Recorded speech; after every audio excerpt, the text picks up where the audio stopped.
tanpa diskriminasi.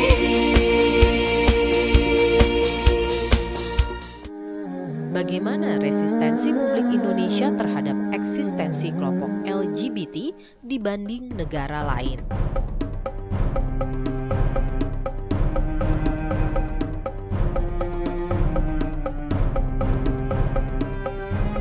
Data World Value Survey tahun 2007 menunjukkan tingkat diskriminasi LGBT tertinggi terjadi di Mesir, di mana 99% masyarakatnya menolak bertetangga dengan kaum LGBT. Negara dengan tingkat diskriminasi terendah adalah Selandia Baru, yakni 3,1%. Secara umum, rata-rata penolakan terhadap kaum ini juga cukup tinggi, yaitu 51%.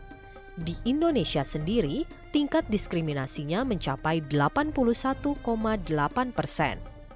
Lingkaran Survei Indonesia atau LSI juga melakukan survei pada tahun 2010.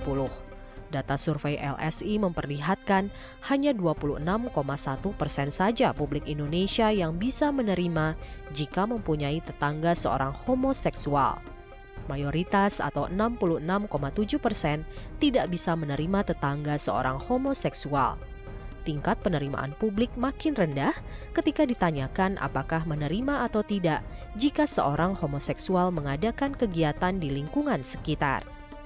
Hanya 20,2% saja yang menerima, sementara mayoritas sebanyak 74,5% tidak bisa menerima. Publik juga menolak jika kepala pemerintahan adalah seorang homoseksual. Hanya 18,7% publik Indonesia yang bisa menerima kepala pemerintahan seorang homoseksual. Sebanyak 74,8% tidak bisa menerima.